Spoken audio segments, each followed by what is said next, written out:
Netflix has a new, monstrous story to tell. In 1950s Wisconsin, Ed Gein lived quietly on a decaying farm, hiding a house of horrors so gruesome it would redefine the American nightmare. Driven by isolation, psychosis, and an all-consuming obsession with his mother, he committed crimes that would haunt Hollywood for decades. The third and most harrowing installment of Ryan Murphy and Ian Brennan's anthology series. Watch Monster, the Ed Gein story, streaming now only on Netflix. Once upon a mundane morning, Barb's day got busy without warning. A realtor in need of an open house sign. No, 50 of them, and designed before 9. My head hurts. Any mighty tools to help with this plight? Aha! Barb made her move. She opened Canva and got in the groove. Bulk creating Canva sheets. Create 50 signs fit for suburban streets. Done in a click, all complete. Sweet! Now, imagine what your dreams can become when you put imagination to work at canva.com. This episode is brought to you by Progressive Insurance. Fiscally responsible, financial geniuses, monetary magicians. These are things people say about drivers who switch their car insurance to Progressive and save hundreds. Visit Progressive.com to see if you could save. Progressive Casualty Insurance Company and Affiliates. Potential savings will vary, not available in all states or situations. Welcome to Wrestling with Heart, a podcast looking at pro wrestlers giving back to their community. Join me, Stanley Carr, as I interview wrestling's hottest names who use their platforms as entertainers to raise awareness and do community service. Hello and welcome to another edition of Wrestling with Heart. This is the show where we talk with professional wrestlers and professional wrestling personalities about their lives in and outside of the ring, as well as doing acts of charity work, community service, volunteering, and spreading positivity. We're always about the positive vibes here on the show, and with me right now, I've got a very special guest. She has competed for numerous promotions around the world, most notably in her home country of Australia and in the United States, worked for Shimmer, Shine, made appearances for WWE as well, and many others. I'm pleased to welcome the one and only Shazza McKenzie. Welcome, Shazza, to Wrestling with Heart. Hello, welcome. Welcome. Thank you for having me, is what I was supposed to say. It's all good. It's fine. We all have those days. So talk to me about your childhood and upbringing. I had a pretty normal, I guess, what is normal? Normal doesn't exist. I had a pretty, normal upbringing. I grew up wanting to be a performer. My whole life, I knew I wanted to be a performer. I really wanted to be, when I was young, I wanted to be like a singer, a dancer, an actor. Like I was constantly in performing arts and maybe a bit too much when I was young. My parents were very supportive. They weren't like, they weren't stage parents by any means. I said, hey, I want to be a performer. And they said, okay, well, like, here's some singing classes and here's some dance classes and here's some acting classes and here's like the things you can do. And they may have gone a little bit overboard and to a point where I like crashed out once I got to high school and I went, I'm doing too many things. I don't want to do this anymore. But if I'd simply said, hey, I don't want to do this, they would have been like, oh yeah, that's fine. They weren't forcing me to do it. But in my head, I was like, I can't let them down. I have to do these things. And that's how I ended up with crazy anxiety. So you knew at a young age this is what you wanted to do, being in the entertainment industry. Yeah, I knew I was meant to be in the entertainment industry. I am not that I don't put too much stake in star signs, so to speak, but I am a Leo, and one of like the traits of being a Leo is like being the center of attention and like wanting I guess I naturally have always had that, whether I was aware of it or not. I always knew I wanted to perform. I didn't think I had no interest in professional wrestling as a child at all. I wanted to be the next Britney Spears. I wanted to be the next Christina Aguilera. Like I was going to be a pop singing, acting sensation of the world until I was I think I was 15 when I first saw wrestling. And I saw Trish Stratus, and I was like, whoa, wait, this woman is amazing. She's captivating. She's talking like it was just after she'd turned on Chris Jericho and joined Christian, and like she was talking so like she was just so entertaining, and I was so drawn to it. And then she kicked ass. She was just, especially back then, she was like, even though like her character was like a little bit of a coward, they had her in like a handicap match with Jericho, her and Christian versus Jericho, and I was like, oh my gosh, this woman is like beating, like she's taken it. And I was just like, this is everything. And then like from there, I was hooked, and that was everything for me. Like from that moment on, there was no like there was no going back. Like, and everyone always was like my family, well, oh yeah, like this is a phase. Like she's just gonna like be into this for like 6 months or something, and then she's gonna be on to the next thing. Like it's fine. This is just what she does. And then that was 21 years ago. So I guess it wasn't a phase.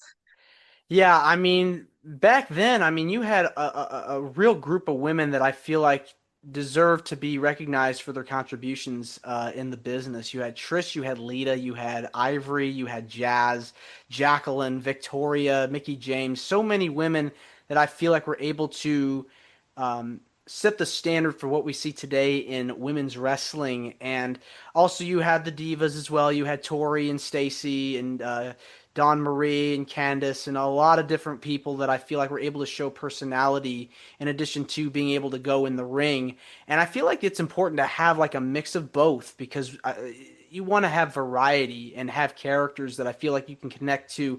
And I know, you're talking about Trish Stratus. I mean, this is someone that I feel like really, along with the others, really changed the game as far as women's wrestling is concerned.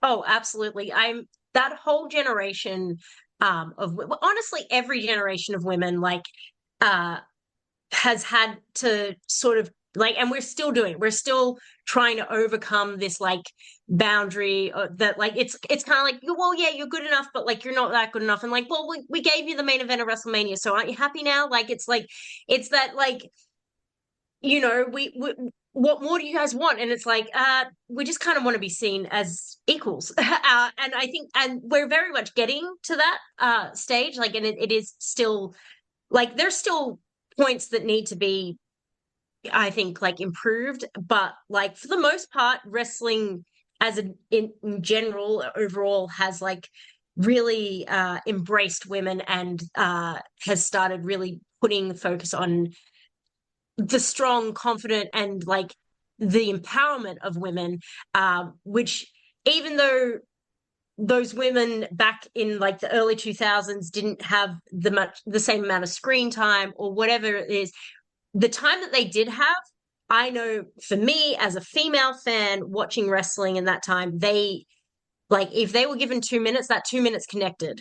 So like it's now they're just given more time to be able to do it. And I think there was like this idea that these women aren't connecting with anyone, but like they are, because that's where the young women now that are wrestling come from. I mean, we're very blessed for something like Total Divas to have happened, which opened up women's wrestling to such a broad amount of like, it's just a larger population of people, and I think that people give it so much crap, but like I think it helped so much with how women are perceived now. And like most of the women that you see on TV now, like not most of them, but like there's a lot of them that probably first time they saw anything wrestling related was they saw the Bellas on Total Divas, and like they were like, oh, what's this? And then they go down the rabbit hole and they end up main eventing WrestleMania one day.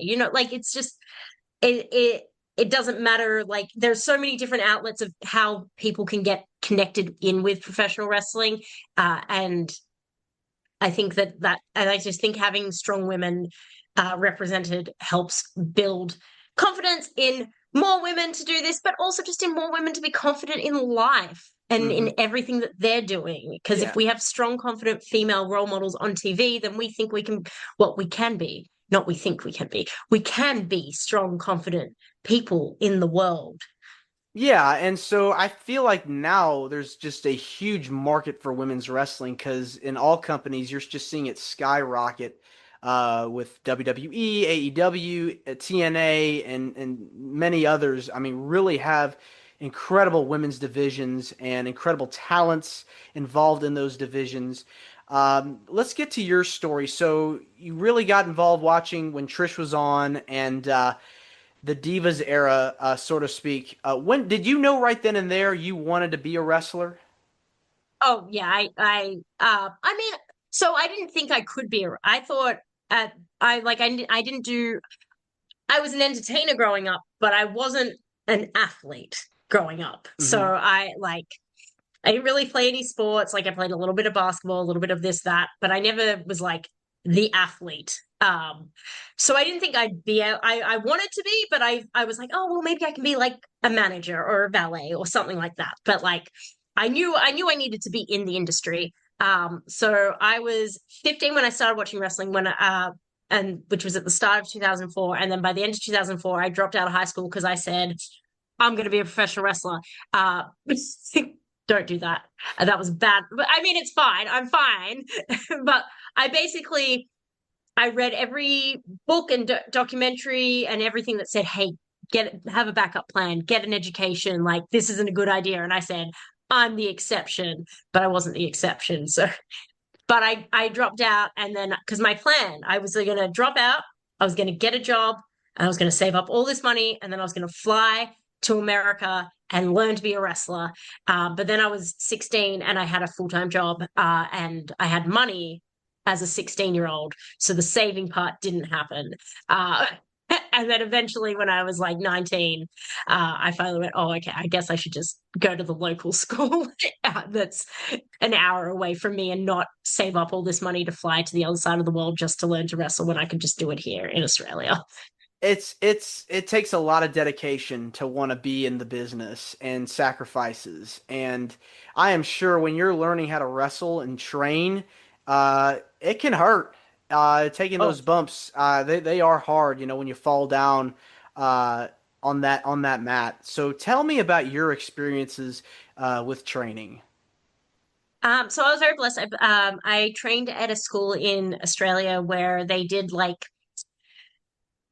of did like it in like terms kind of thing. So there was like a beginner's course for 3 months, then there was an intermediate course for 3 months, and then there was an advanced course for 3 months, and then like once you've done all those three, then like in theory you should be able to wrestle and be on shows. So that's basically what I did. Like for my first year of training was I did the course, and then I debuted. So actually, we're recording this on the 3rd of September. On the 1st of September 2007 was my first day of training. So I did that for about a year, and then I had my first match. I believe I debuted as a manager in August of 2008, and then I had my first match in September of 2008. There's wrestling in Australia, but it's nowhere near what is available here in America, and especially not in 2008, where I'd be very lucky to have wrestled once a month or twice a month, so to speak, for like the first year or two. It definitely grew as I would like throughout my career. It got a lot more. There got a lot more shows and stuff, but I started training. I had my first match in 2008, and then in 2012 was the first time I flew to America to train and to try and do some shows and try and get myself out there and try and build this. And that's when I first did Shimmer. And that's when I started meeting people. I was training at the Shikara Wrestle Factory. I was training at what used to be the Ring of Honor dojo in Philadelphia, which is now the oh my gosh, Worldwide Wrestle Dojo by Cheeseburger, which is also where I met Cheeseburger in 2012 before he'd even had his first match. And now he's running his school in the same building, which is crazy. This 13 years later. And then I just basically for 10 years, 11 years, every 6 months or so, I'd fly to America and I'd do some shows and I'd keep building my brand and keep building everything, keep on the stuff. And then I was very lucky in 2015 to wrestle on NXT. I ended up wrestling on NXT again in 2018 when I was over here. I got to do the Casino Battle Royale for AEW in All Out in 2019. I did some other stuff for them in 2019. Unfortunately, the pandemic did happen, and I did get locked in Australia for 2 years, which was not great. But we survived. Worse things were happening. Like other people had it a lot worse than me. I just had to not go to work, and I'm okay with that. I'll survive. After the lockdown, so we were locked in. Our country border was closed for 2 years, so I couldn't leave the country for 2 years. And for 6 months of that, I was also in like lockdown in my house. But basically, as soon as they opened the borders, as soon as they said, "Hey, the borders are opening on," I don't know, it was like December something. I was like at my computer booking the flights because I'd waited the entire time, being like, as soon as I know I can leave, I'm leaving.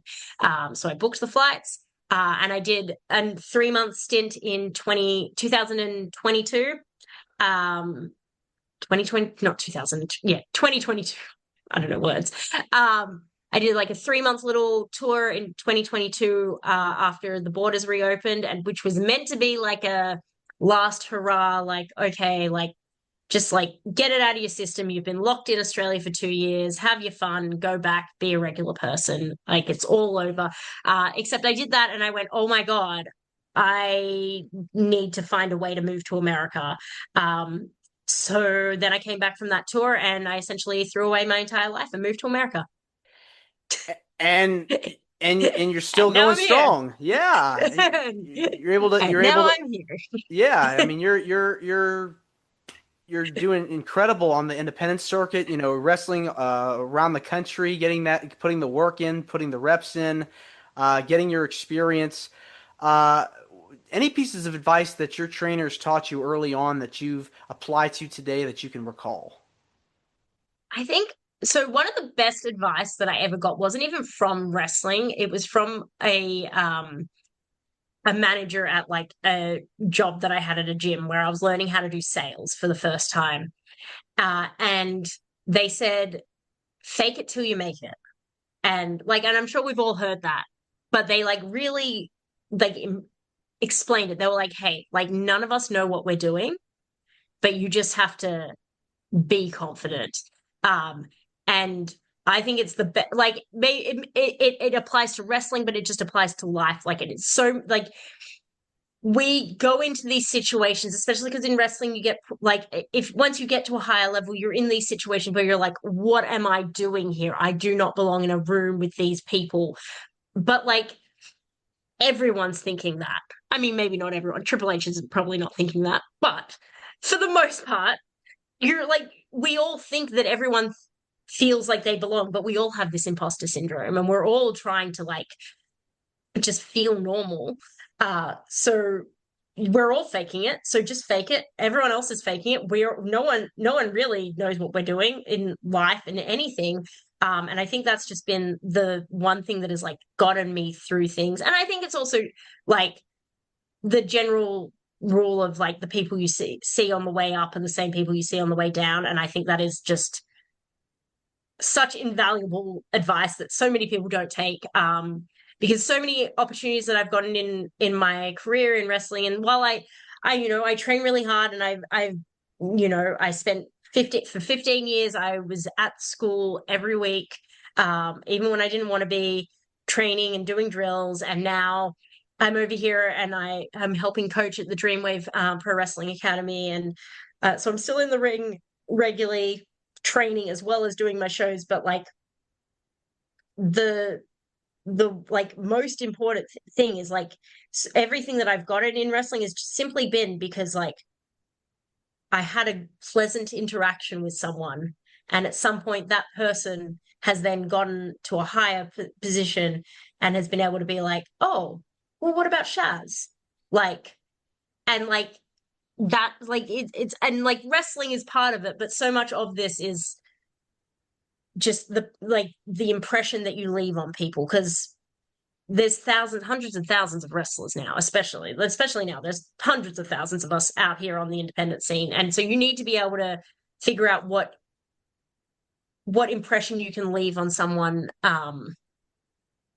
that everyone else hasn't. And it's not necessarily a self-serving thing. I just treat people how I wish to be treated, and like how I like, especially like I came up in this business 18 years ago, where it was not very nice to women. And like on the backstage and as far as like confidence and I'm very passionate about making sure that the next generation and the generation after that and the generation after that of women have a more pleasant time and feel like they have someone in the locker room that they can come to and talk to. Because I was very lucky I had Madison Eagles, but like if I didn't have Madison Eagles, there were no veteran females around to help.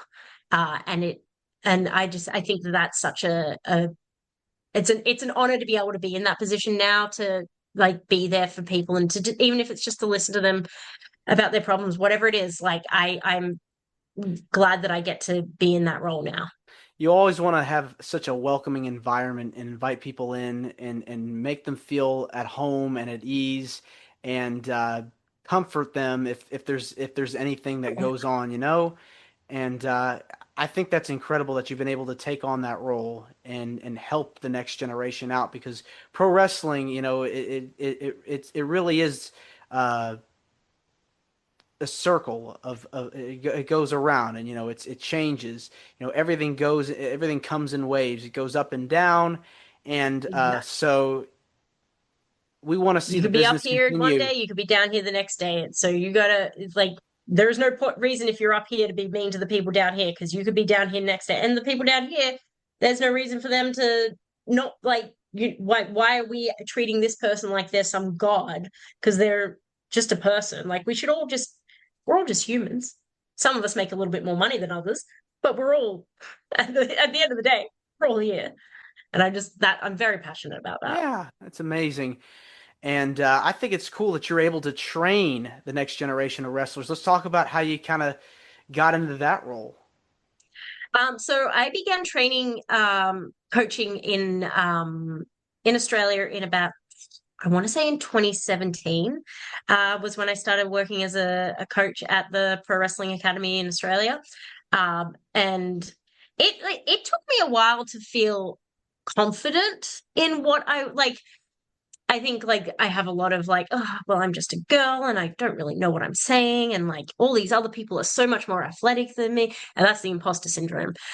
So it took me a while but that's the fake it till you make it. It all comes back to that, right? But it took me a while for me to believe that I knew what I was saying.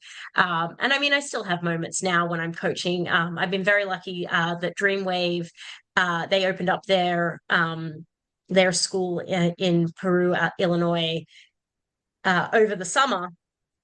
And it's about 3.5 hours away from me. So I only go down every 2 weeks. But I'm very blessed that they contacted me and they said, hey, we'd really like it if you would come on as a coach, because we think like you have all this knowledge and like the experience that isn't really being utilized and by any other school or anything. And I was like, sign me up.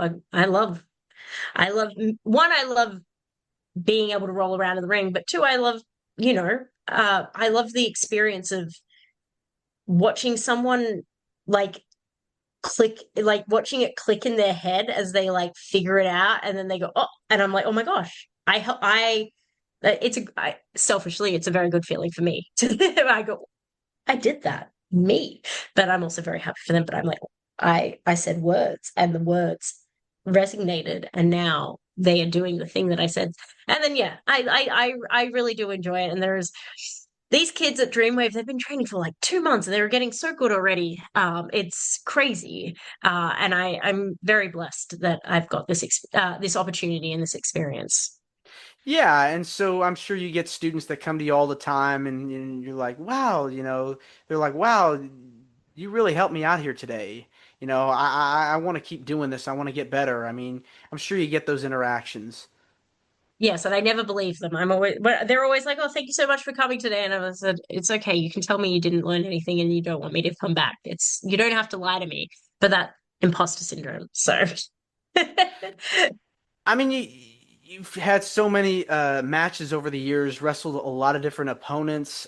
Who have been some of your favorites that you've gotten to be in the ring with over the years?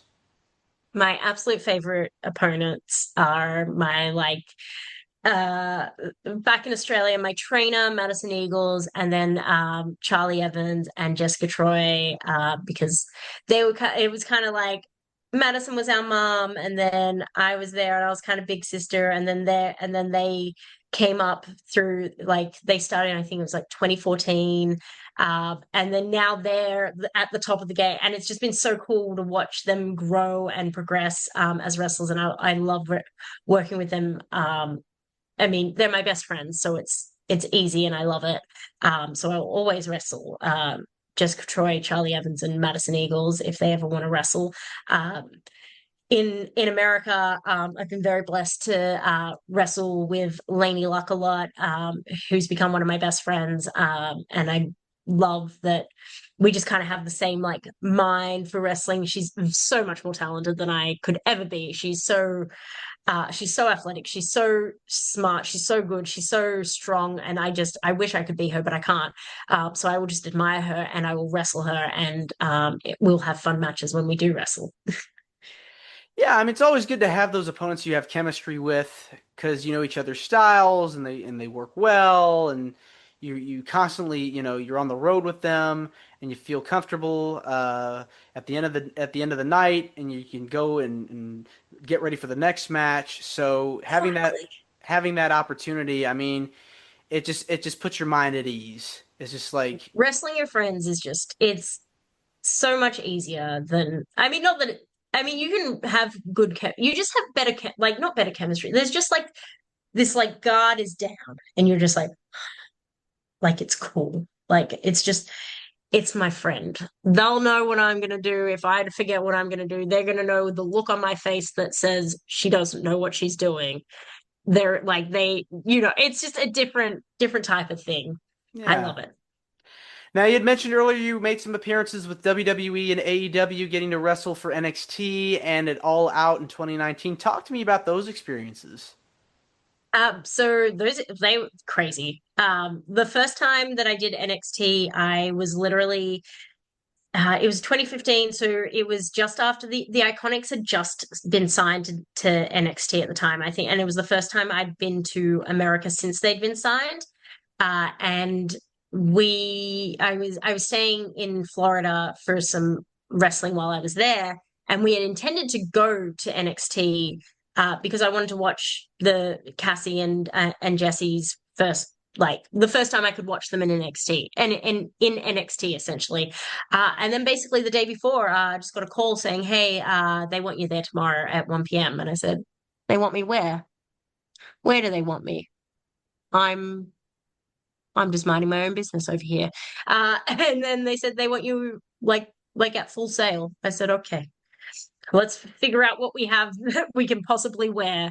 Luckily, I'd randomly packed a dress for this trip, which I would never have normally done because I don't like. We weren't going anywhere. I was there to wrestle. So I found a dress and and then basically I just got there, and they're like, "Oh yeah, cool, you're wrestling Emma," which was really cool because Emma Tennille was. I wrestled her in Australia in her last match before she got signed to WWE. It was her farewell match. And so then we were able to like finish the story because she just turned into Evil Emma. And she was like, they put it over on commentary that we'd wrestled back in Australia, and that this was like a different version of Emma that I'd never had to handle before and stuff. And it was very, very cool. It was a blur. Like everything was just, it's like, from the moment I was told, "Hey, we need you there tomorrow at 1 p.m., I was just in like autopilot because I had no intention of this happening. Like, I was just existing.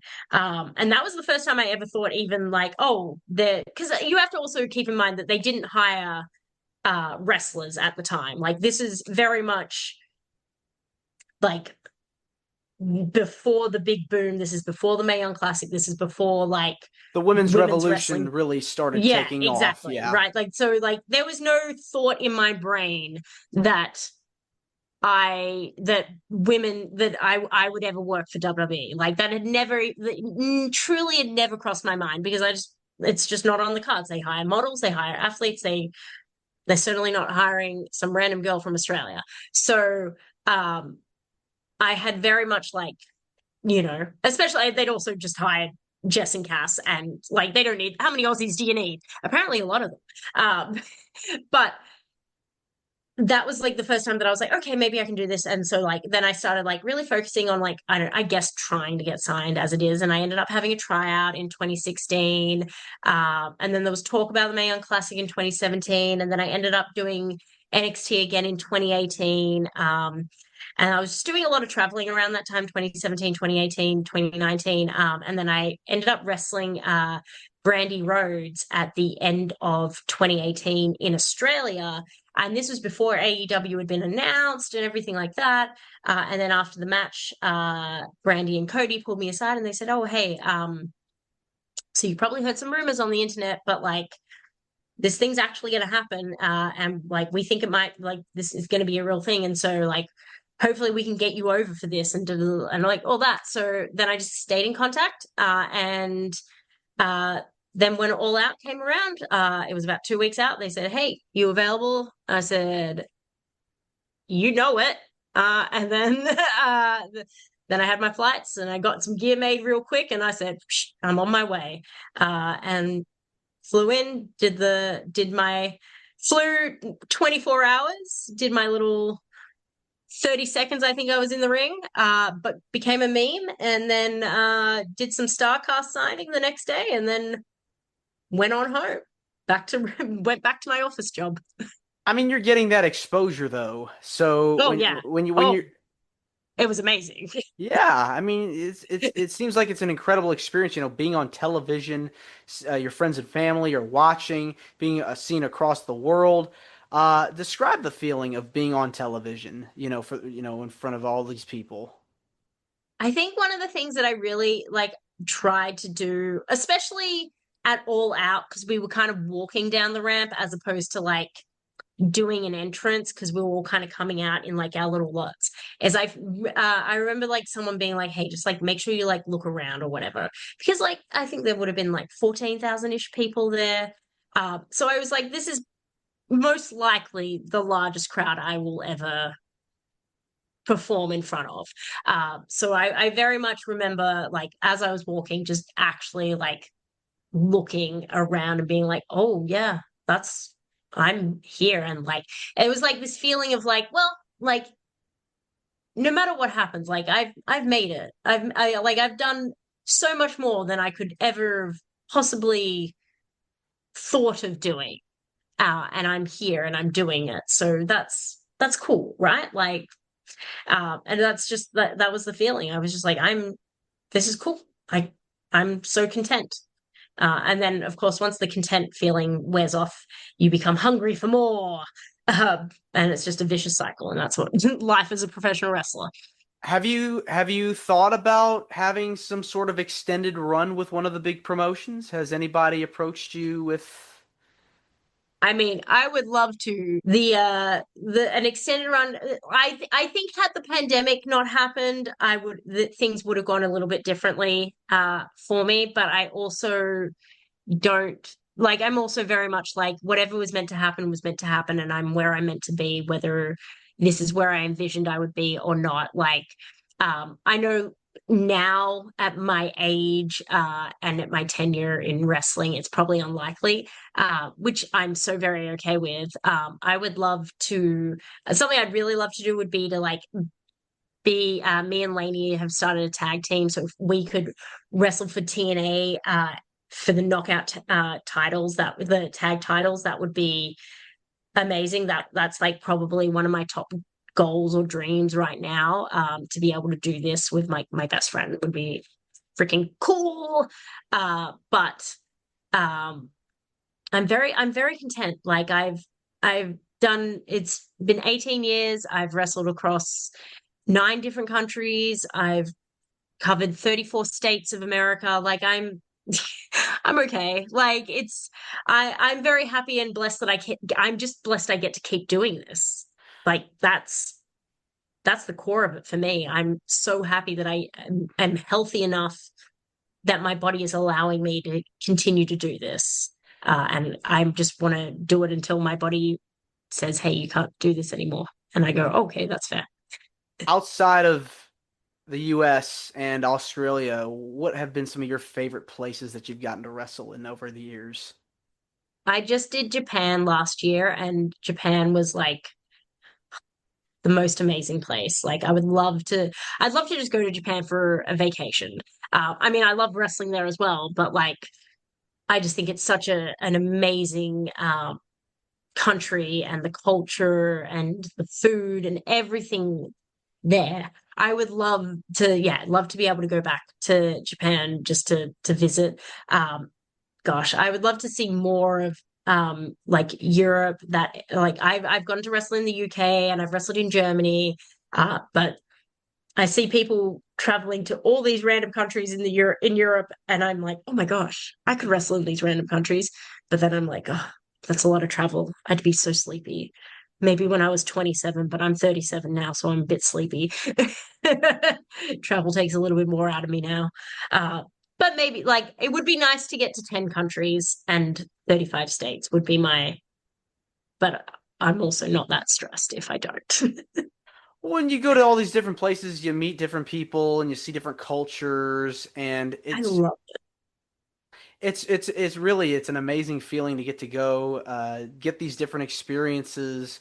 And when you go to these shows, I mean, the crowds are intense. They love watching professional wrestling. Everywhere you go, they really are into it. And you get different styles of wrestling as well, like in Puerto Rico and Japan, as you mentioned. The UK's got their style of wrestling, so you get like a variety of different Mexico, just it. all kinds variations of professional wrestling, and I think that's amazing when you look at the breadth of the culture and the history behind it. Um, so yeah, I mean, if you are still up for doing it, yeah, I can definitely see you going after those tag titles and wherever it could lead That you. I would mean, be, it's yes. That'd be amazing. yes, We'll see. I mean, I'm not saying there's anything that I'm anyway. I'm not done. I just know I'm closer to the end than I am to the start. I don't have yeah, another 18 years in yeah, me. I yeah, know that. yeah, That yeah. I'm sure of. I could definitely see you got you're still going strong. I can see you definitely continue to do some good stuff. Yeah. I want to switch gears and talk about some of the stuff you've done outside of wrestling. I know you've been involved with a lot of charity organizations or have done charity work outside of the business. What kinds of things have you done over the years to help out in your community? So one of my favorite charities to support is a charity down in Australia called Lifeline. That is a suicide crisis prevention hotline in Australia, and I've been trying to support them for as long as I can remember, because my mother actually, when I was younger, was a counselor, and she volunteered there and did like the counseling stuff. And she wouldn't tell me stories, but she would tell me how like impactful that role was for her. And mental health has always been something that I've been very passionate about. Because I've struggled with it throughout my life, throughout my career, throughout everything. I was very blessed. The other year I wrestled Sean Ross Sapp, and we raised over, I think it was over 2.5K for the National Alliance of Mental. Oh gosh, NAMI, NAMI. I was like, oh my god, what is the last word? What does it stand for? I'm very blessed to have done a lot of things that have helped in that aspect, because I think mental health becomes such a stigma. People get so they don't want to talk up. I think that's especially within wrestling, when there's so many men and there's so much I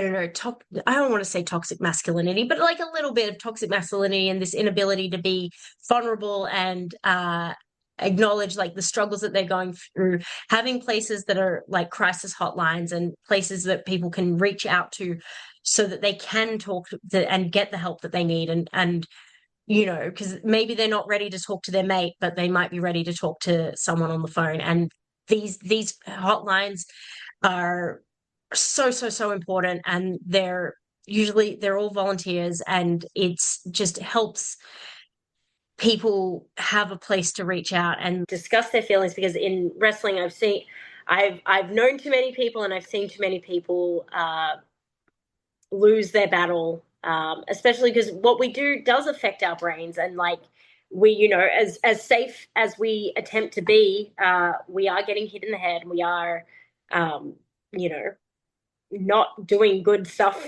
for our brains. So having places that people can reach out to, I think, is incredibly important.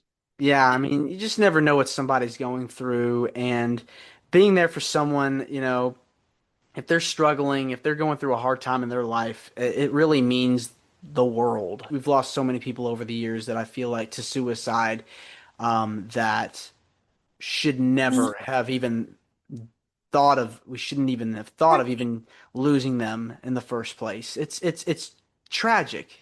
It's so tragic, and a lot of the times we have no idea because so many people hide and like keep it all on the inside. That's why I've always been very vocal publicly about my mental health struggles and the things that I've gone through, so that if there is anyone that could read my story or hear my words and go, oh wow, like actually, like other people are going through this, like I'm not completely alone. I think um, that's so valuable. And I've been very lucky to have a lot of people reach out to me and let me know that I have helped them in that way. And that, that makes me feel amazing. And I want to be able to help in that sense. I want everyone to feel like they have someone that they can talk to, because I know what it is like to feel like you don't.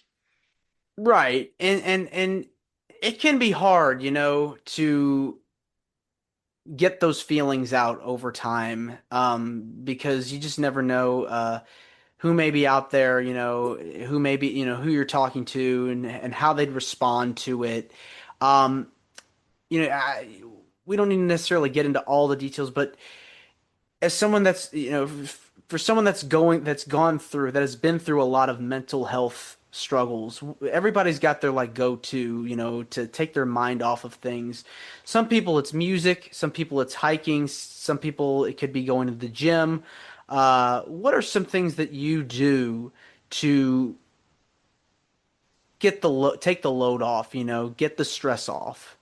I think one of the things that I do very much, I work out, not daily, but most days, like I make sure I'm active as much as I can. And I also, one of the things that I've really, like, as I've gotten older, realized the benefits of is just literally just getting some sunlight. Like, um it sounds so cliche, but like just being able to sit out in the sun and like recharge and get the vitamin D, and just like I've found that has like been something, so I think that's changed my outlook on life so much. I used to work in an office that didn't have a window, and I would get up every morning. I'd go to the gym.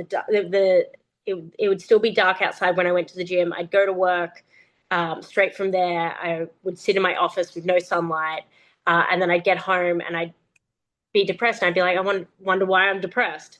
And like, I was like, because I'd be like, well, I'm going to the gym and I'm eating my vitamins and I'm stretching and I'm breathing and I'm doing all these things I'm supposed to do.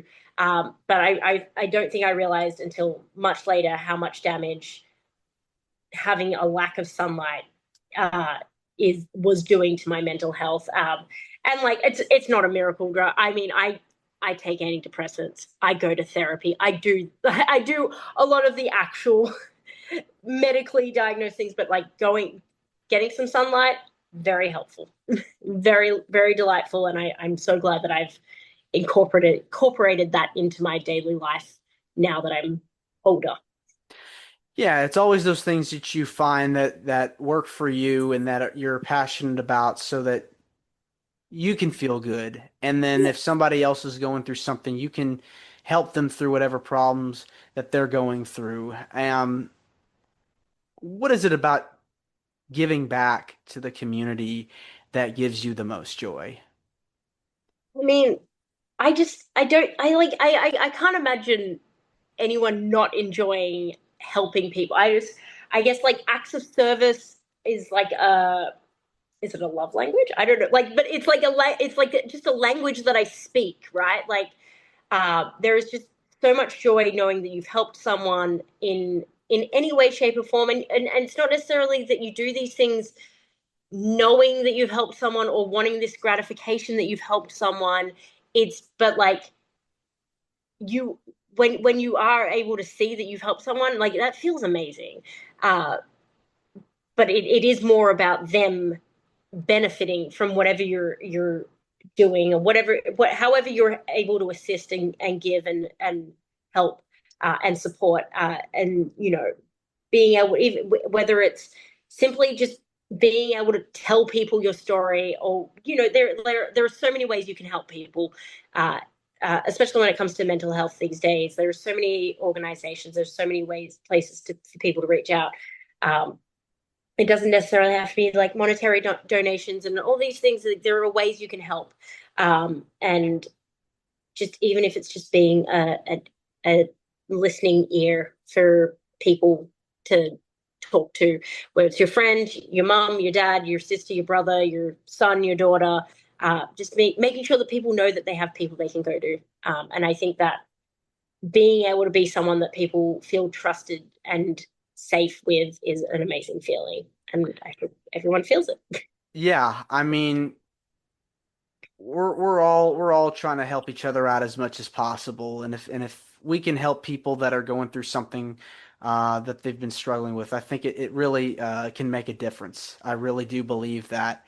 On a lighter note, want to talk about like any dream opponents that you have thought about wanting to face, and these people could be past or present. Who are some people that you would hope to get in the ring with, or have thought about getting in the ring with? Okay, so I have asked and begged for this match for years now, and technically I've had it, but it was a 90-second squash match on Collision, so it didn't really count. But I really want like a singles match with Deonna Purrazzo on the independents, somewhere where we can go, 10 to 15 minutes and really like just wrestle. Like that's like, I love wrestling, and I just want to, and I want to be able to get in there and wrestle with someone that can wrestle and sharpen my skills while they sharpen their skills, and iron sharpens iron and all that sort of stuff. Because I haven't had an opportunity to do something like that for such a long time, and I would love to get in there and do that. Other than that, Charlotte Flair, I think she is phenomenal, and I would love to wrestle her. I think she is literally the GOAT. Natty, not. I mean, I'll wrestle Natalia too, but Natty, I want some of that. That's crazy. She's doing some amazing work right now, and she's another person that I've really like looked up to, the way that she's taken her career and being like helping people, like, and being that workhorse that just is there and reliable and will make sure that the other women are brought up and stronger, and not just the women, the men, everyone is getting more and more and more out of what she has to offer, and I think that's phenomenal. And now she's going around doing her thing on the indies as well as doing stuff on TV. That's crazy. She's amazing. Yeah, Natalia is doing some incredible work. I was watching some of her stuff. I believe it was Bloodsport, I think it was. Yeah. Amazing stuff. Yeah, she's amazing. She's a beast in the ring, and she doesn't always get the chance to show it in her, 3 minutes on TV, but she'll show it on these independent shows. Yeah, I those would be good ones. Those would be incredible, to make those things happen. Shazza, this has been wonderful getting the chance to speak with you. I want to say thank you for coming on to Wrestling with Heart. It means a lot to me and to my listeners and viewers that are watching this on YouTube. Where can people find out more about you on social media? And if there's anything you want to plug, feel free. I believe you can just go to shazzmckenzie.com and you can kind of find all my links there.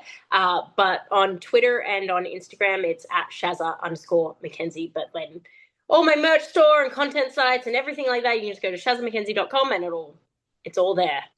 Nice and easy. All right. There you go. Thanks again, Shazza, and you're more than welcome to come back. Thank you so much. All right. Take care. This is Wrestling with Heart. I hope you found this podcast to be informative and entertaining. If you did, please hit the subscribe button and look out for the next edition.